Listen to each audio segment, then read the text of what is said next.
ओम शांति। आज बाबा के 12 तारीख के महावाक्य हैं।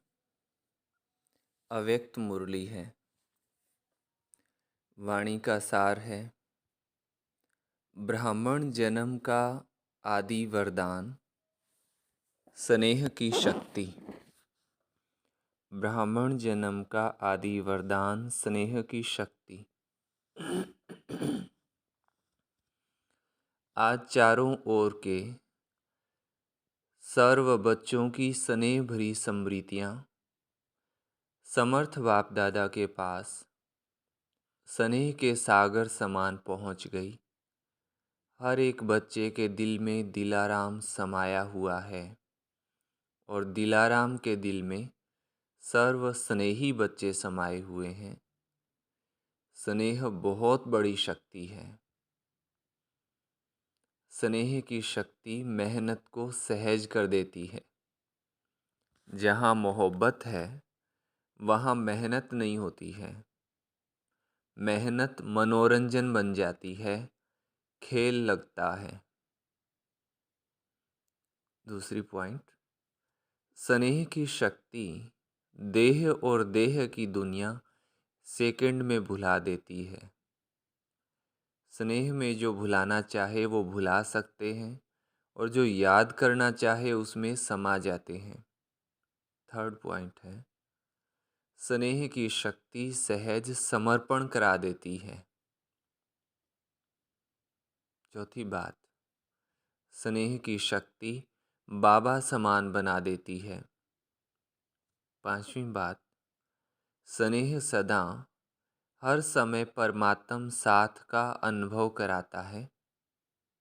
छठवीं बात, स्नेह सदा अपने ऊपर बाबा की दुआओं का हाथ छत्र छाया समान अनुभव कराता है। सातवीं बात, स्नेह असंभव को संभव इतना सहज कर देता जैसे कार्य हुआ ही पड़ा है। आठवीं बात, स्नेह हर समय निश्चिंत अनुभव कराता है। बाबा से जो स्नेह है उनकी निशानी, किसी से भी स्नेह होता तो उसके कुछ फ़ायदे कुछ नुकसान होते, लेकिन बाबा से स्नेह है तो उसमें ये सारी प्राप्तियां हमें होती। अगली पॉइंट है, स्नेह हर कर्म में निश्चित विजयी स्थिति का अनुभव कराता है। ऐसे स्नेह की शक्ति अनुभव करते हो ना? बाप दादा जानते हैं कि अनेक जन्म अनेक प्रकार की मेहनत करके थकी हुई आत्माएं हैं। भिन्न भिन्न बंधनों में बंधी हुई आत्माएं होने के कारण मेहनत करती रही हैं। इसलिए बाप दादा मेहनत से मुक्त होने के लिए सहज विधि स्नेह की शक्ति सभी बच्चों को वरदान में देते हैं। अपने ब्राह्मण जीवन के आदि समय को याद करो तो जन्मते ही सभी को स्नेह की शक्ति ने ही नया जीवन दिया। स्नेह की शक्ति के लिए मेहनत की क्या? बाबा पूछ रहे हैं। मेहनत करनी पड़ी, सहज अनुभव किया ना, तो ये आदि जन्म की अनुभूति ही वरदान है। प्यार प्यार में ही खो गए, सदा इस स्नेह के वरदान को याद रखो। बाबा कहते मेहनत के समय इस वरदान द्वारा मेहनत को परिवर्तन कर सकते हो। बाप दादा को बच्चों का मेहनत अनुभव करना अच्छा नहीं लगता है। स्नेह की शक्ति को भूलने से मेहनत ज़्यादा अनुभव होती है ना? अगली बात बाबा कहते कितनी भी बड़ी परिस्थिति, कैसी भी परिस्थिति हो, प्यार से स्नेह से परिस्थिति रूपी पहाड़ भी परिवर्तन हो करके पानी समान हल्का बन सकता है। पत्थर को पानी बना सकते हो। कैसा भी माया का विकराल रूप व रॉयल रूप सामना करे तो सेकंड में स्नेह के सागर में समा जाओ तो सामना करने की माया की शक्ति समाप्त हो जाएगी। आपके समाने की शक्ति छू मंत्र नहीं लेकिन शिव मंत्र बन जाएगी। सबके पास शिव मंत्र की शक्ति है ना, या खो जाती है? शिव स्नेह में समा जाओ, सिर्फ डुबकी मारकर नहीं निकल आओ। थोड़ा समय स्मृति में रहते हो, मीठा बाबा, प्यारा बाबा, डुबकी लगाकर फिर वापस निकल आते हो तो माया की नज़र पड़ जाती है। समा जाओ तो माया की नज़र से दूर हो जाएंगे। और कुछ भी नहीं आए तो स्नेह की शक्ति जन्म का वरदान है, उस वरदान में खो जाओ। खो जाना नहीं आता है क्या? स्नेह तो सहज है ना, सबको अनुभव है ना। कोई है जिसको ब्राह्मण जीवन में रूहानी स्नेह का अनुभव नहीं हो? है कोई? अगली पॉइंट है, स्नेह ही सहज योग है। स्नेह में समाना ही संपूर्ण ज्ञान है। अगली पॉइंट, आज के दिन का महत्व भी स्नेह ही है। 18 जनवरी की ये मुरली है। अमृत वेले से विशेष किस लहर में लहरा रहे हो? बाप दादा के स्नेह में ही लहरा रहे हो। सर्व आत्माओं के अंदर एक बाबा के सिवाय और कुछ याद रहा? सहज याद रही ना, कि मेहनत करनी पड़ी? तो सहज कैसे बनी? स्नेह के कारण। तो क्या सिर्फ आज का दिन स्नेह का है? संगम युग है ही परमात्म स्नेह का युग। तो युग के महत्व को जान, स्नेह की अनुभूतियों को अनुभव करो। स्नेह का सागर स्नेह के हीरे मोतियों की थालियां भरकर दे रहे हैं, तो अपने को सदा भरपूर करो। थोड़े से अनुभव में खुश नहीं हो जाओ, संपन्न बनो। भविष्य में तो स्थूल हीरे मोतियों से सजेंगे। ये परमात्म प्यार के हीरे मोती अनमोल हैं, तो इससे सदा सजे सजाए रहो। चारों ओर के बच्चों की याद, स्नेह के गीत बाप दादा सदा भी सुनते रहते हैं, लेकिन आज विशेष स्नेह स्वरूप बच्चों को स्नेह के बदले में सदा स्नेही भव, सदा स्नेह के वरदान द्वारा सहज उड़ती कला का विशेष फिर से वरदान दे रहे हैं। सदा जैसे छोटे बच्चे होते हैं, कोई भी मुश्किल बात आएगी व कोई भी परिस्थिति आएगी तो माता पिता की गोदी में समा जाएंगे। ऐसे सेकंड में स्नेह की गोदी में समा जाओ तो मेहनत से बच जाएंगे। कोई भी परिस्थिति आए तो हम स्वयं के ऊपर ध्यान दें कि मैं बाबा के स्नेह में समाया हुआ हूँ, तो मेहनत से बच जाएंगे। सेकंड में उड़ती कला द्वारा बाप दादा के पास पहुँच जाओ तो कैसे भी स्वरूप में आई हुई माया दूर से भी आपको छू नहीं सकेगी, क्योंकि परमात्म छत्र छाया के अंदर तो क्या, लेकिन दूर से भी माया की छाया आ नहीं सकती। तो बच्चा बनना अर्थात माया से बचना। बच्चा बनना तो अच्छा है ना। बच्चा बनने का अर्थ ही है स्नेह में समा जाना। अच्छा, चारों ओर के दिलाराम के दिल में समाये हुए बच्चों को सदा मेहनत को मोहब्बत में, दिलाराम के दिल में समाये हुए बच्चों को सदा मेहनत को मोहब्बत में परिवर्तन करने वाली शक्तिशाली आत्माओं को, सदा परमात्म स्नेह के संगम युग को महान अनुभव करने वाली श्रेष्ठ आत्माओं को सदा स्नेह की शक्ति से बाबा के साथ और दुआओं के हाथ को अनुभव कर औरों को भी कराने वाली विशेष आत्माओं को, सदा स्नेह के सागर में समाये हुए समान बच्चों को, स्नेह के सागर बाप दादा का याद प्यार और नमस्ते। हम रूहानी बच्चों की रूहानी मात पिता बाप दादा को याद प्यार, गुड मॉर्निंग और नमस्ते। दादियों से मुलाकात है। आज के दिन क्या क्या याद आया? विशेष विल पावर के हाथ याद आए। विल पावर सब कार्य सहज करा देती है। ब्रह्मा बाबा ज़्यादा याद आया या बाप दादा दोनों याद रहे, फिर भी ब्रह्मा बाबा की याद के चरित्र सभी को विशेष याद आते रहे। ब्रह्मा बाप ब्रह्मा बना ही तब जब बाप दादा कंबाइंड हुए। परमात्म परवेशता के साथ ही ब्रह्मा का कर्तव्य शुरू हुआ। इस अव्यक्त स्वरूप के अव्यक्त रूप के चरित्र भी न्यारे और प्यारे हैं। 25 वर्ष की सेवा की हिस्ट्री आदि से याद करो, कितनी तीव्र गति की हिस्ट्री है। अव्यक्त होना अर्थात तीव्र गति से सब कार्य होना। समय का परिवर्तन भी फास्ट और सेवा की वृद्धि की गति भी फास्ट हुई है ना। इसलिए अव्यक्त होने से समय को भी तीव्र गति मिली है,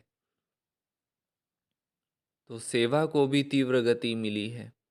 अव्यक्त पार्ट में आने वाली आत्माओं को भी पुरुषार्थ में तीव्र गति का भाग्य सहज मिला हुआ है। अव्यक्त पार्ट में आई हुई आत्माओं को last so fast so first का वरदान प्राप्त है। वरदान को कार्य में लगाओ, सिर्फ स्मृति तक नहीं। बाबा सभी बच्चों से कहते हैं, समय प्रमाण वरदान को स्वरूप में लाओ। वरदान को स्वरूप में लाने से स्वतः ही फास्ट गति का अनुभव करेंगे। अव्यक्त पालना सहज ही शक्तिशाली बनाने वाली है, इसलिए जितना आगे बढ़ना चाहो बढ़ सकते हो। बाप दादा और निमित्त आत्माओं की आप सबके ऊपर विशेष सदा आगे उड़ने की दुआएं हैं। ऐसे है ना। दादियों की भी दुआएं हैं, सिर्फ फ़ायदा ले लो। मिलता बहुत है पर काम में कम लगाते हो। सिर्फ बुद्धि में किनारे रखते नहीं रहो, खाओ खर्च करो। आता है काम में लगाना, खर्च करना आता है या संभाल करके रखते हो? बहुत अच्छा बहुत अच्छा, ये संभाल कर रखना है। अच्छाई को स्वयं प्रति और दूसरों के प्रति काम में लगाओ। यहाँ खर्चना अर्थात बढ़ाना है। जैसे आजकल का फैशन है ना, जो अमूल्य चीज़ होती है वो कहाँ रखते हैं? ताले में, लॉकर में यूज़ नहीं करते, लॉकर में रखते बहुत खुश होते हैं। तो कई बार ऐसे करते हैं। पॉइंट बड़ी अच्छी है, विधि बड़ी अच्छी है, सिर्फ बुद्धि के लॉकर में देखकर खुश हो जाते हो। तो आप सभी लॉकर में रखते हो या यूज़ करते हो?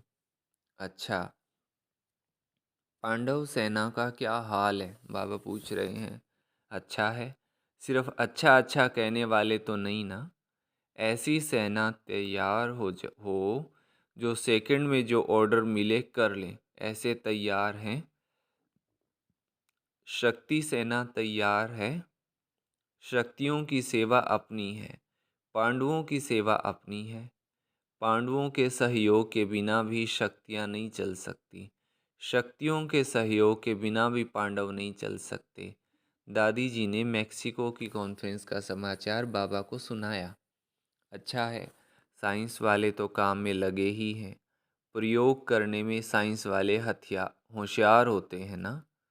तो एक भी अच्छी तरह से योगी और प्रयोगी बन गया तो बड़े से बड़े माइक का काम करेगा। लॉस एंजिल्स में भूकंप आया है। ये समय के तीव्र गति की निशानियां समय प्रति समय प्रकृति दिखा रही है। अच्छा, अव्यक्त बाप दादा की पर्सनल मुलाकात है। फल की इच्छा छोड़, रहमदिल बन, शुभ भावना का बीज डालते जाओ। फल की इच्छा छोड़, रहमदिल बन, शुभ भावना का बीज डालते जाओ।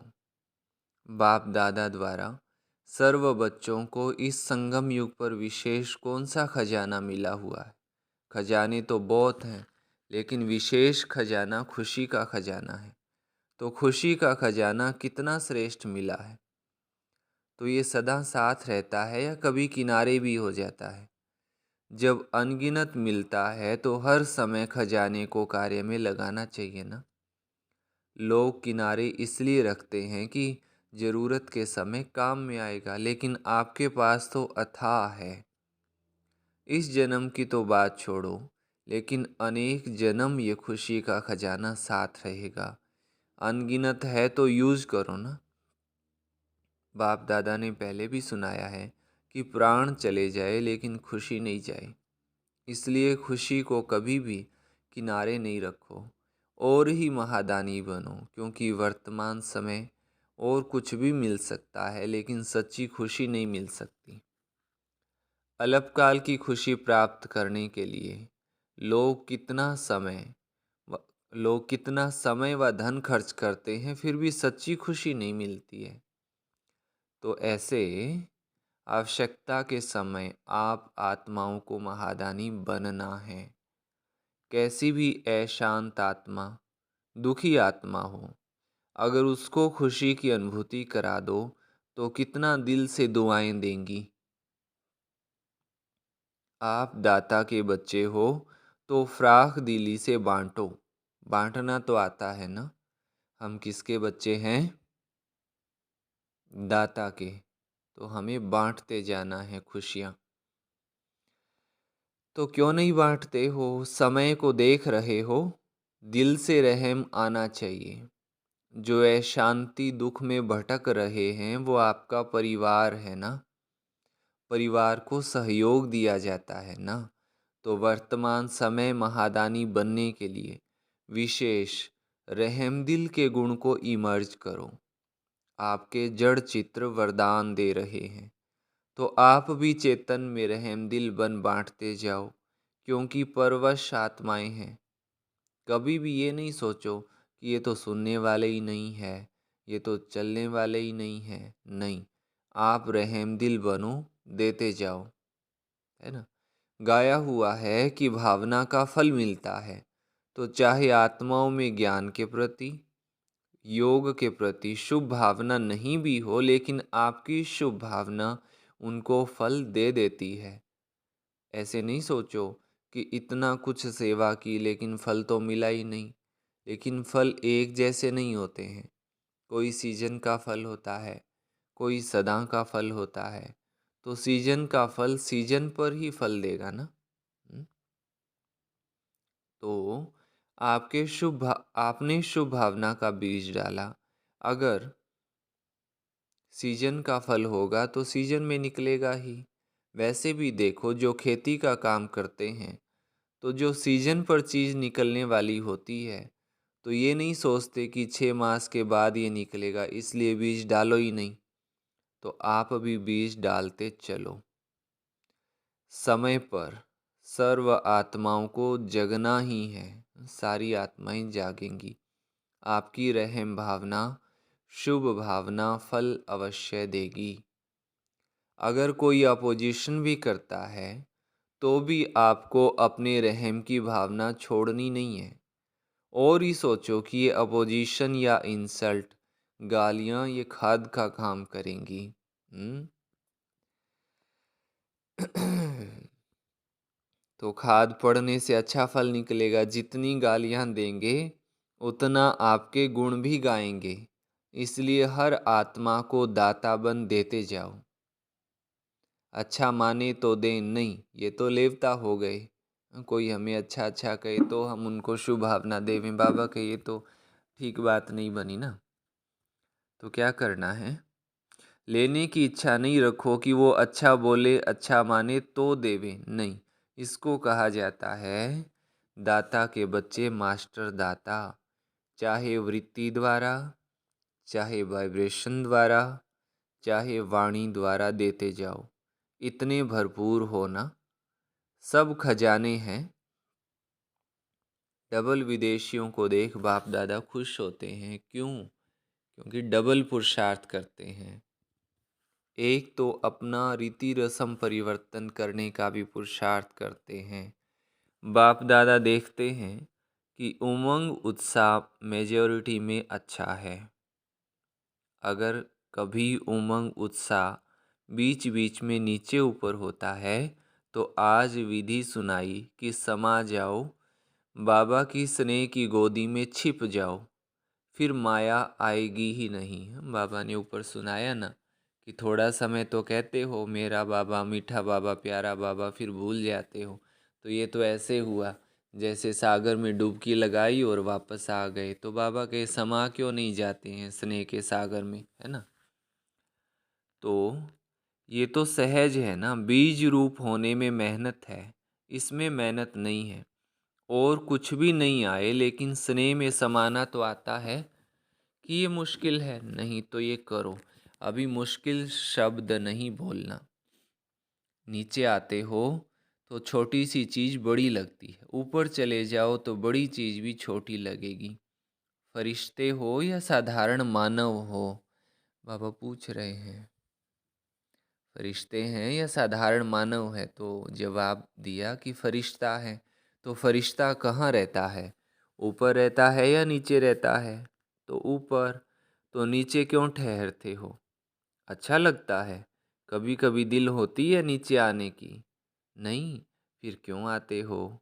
बाबा का साथ छोड़ते हो तब नीचे आते हो। तो डबल विदेशियों को डबल पुरुषार्थ का प्रत्यक्ष फल डबल मौका है, इसका फ़ायदा लो। इस वर्ष में क्या करेंगे? डबल सेवा करनी है। महादानी वरदानी बनेंगे या खुद बाबा के आगे कहेंगे कि शक्ति दे दो, औरों को भी शक्तियाँ दो। अच्छा है, हिम्मत रखने में नंबर ले लिया। अभी फास्ट पुरुषार्थ कर आगे उड़ते चलो।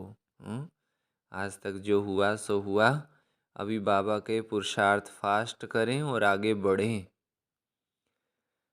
आज का वरदान है, खुशी के खजाने से संपन्न बन, सदा खुश रहने वाले और खुशी का दान देने वाले महादानी भव। संगम युग पर बाप दादा ने सबसे बड़ा खजाना खुशी का दिया है।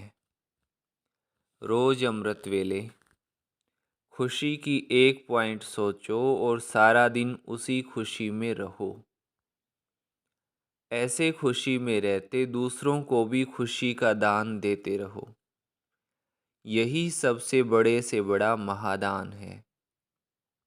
क्योंकि दुनिया में अनेक साधन होते हुए भी अंदर की सच्ची अविनाशी खुशी नहीं है। आपके पास खुशियों का भंडार है, तो दान देते रहो, यही सबसे बड़ी सौगात है।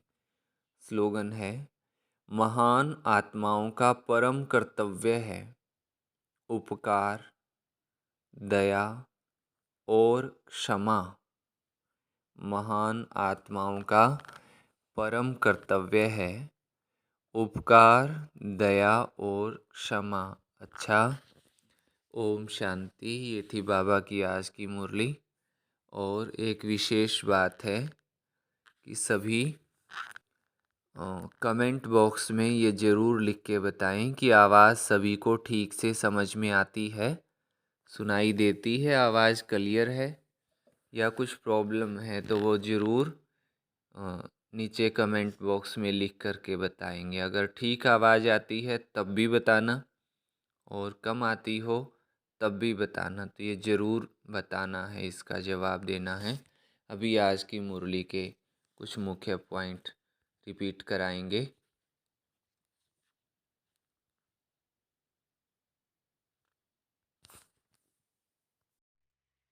आज की मुरली से मुख्य पॉइंट्स। आज बाबा ने स्नेह की शक्ति की विशेषता बताते हुए कहा कि स्नेह की शक्ति से मेहनत मनोरंजन बन जाती है। मेहनत का अनुभव होता ही नहीं है, ऐसा लगता है कि यह सब खेल है और देह की दुनिया से सेकंड में भुला देती है। कैसे हम स्नेह की शक्ति से जो भी चाहें वो भूल सकते हैं और जिसको याद करना चाहें उसमें समा सकते हैं। बाबा कहते, तुम सहज ही इस पुरानी दुनिया को भूल एक बाप के स्नेह के सागर में समा सकते हो। स्नेह की शक्ति सहज समर्पण करा देती है, बाप समान बना देती है। बाप के जितने गुण हैं वो बच्चे सहज ही धारण कर लेते हैं। स्नेह की शक्ति हर समय परमात्म साथ का अनुभव कराती है। ऐसा अनुभव होता है कि सदा मेरे ऊपर बाप की छत्र छाया है। स्नेह की शक्ति असंभव को संभव करा देती है। मेहनत से मुक्त होने के लिए बाबा हम बच्चों को स्नेह की शक्ति का वरदान देते हैं। सेकंड पॉइंट, बाबा ने कहा कि जो तुम्हें वरदान मिलते हैं वो स्मृति में नहीं रखो, उन्हें यूज करो। बाबा कहते स्मृति में रखते हैं तो माया के तूफान आते रहते हैं, उन्हें यूज करते जाएंगे तो माया से बचते रहेंगे। थर्ड पॉइंट, बाबा कहते कि अभी हम शिव बाबा के बच्चे बने हैं। आज बाबा ने बताया कि बच्चे बनने का अर्थ क्या है। बाबा कहते बच्चा बनना अर्थात माया से बचना और स्नेह में समा जाना। और बाबा कहते कि कई बच्चों का उमंग ऊंचा ऊपर नीचे होता है, तो बाबा ने बताया कि उमंग ऊंचा ऊपर नीचे ना हो, इसलिए स्नेह की गोद में समा जाओ। फोर्थ पॉइंट, बाबा कहते कि अभी तुम बच्चों को बाबा से अव्यक्त पालना मिल रही है। अव्यक्त पालना सहज ही शक्तिशाली बना देती है। जितना आगे बढ़ना चाहो, जितना उड़ना चाहो, उतना उड़ सकते हो। बाप दादा और निमित आत्माओं की हम बच्चों के ऊपर विशेष सदा आगे उड़ने की दुआएं हैं। जो बाप दादा से मिलता है उसे यूज करते जाना है। बाबा कहते जो भी हम बच्चों को मिलता है वह अपने प्रति और दूसरों के प्रति कार्य में लगाओ, उनको खर्च करो। बाबा कहते खर्च करना माना बढ़ाना।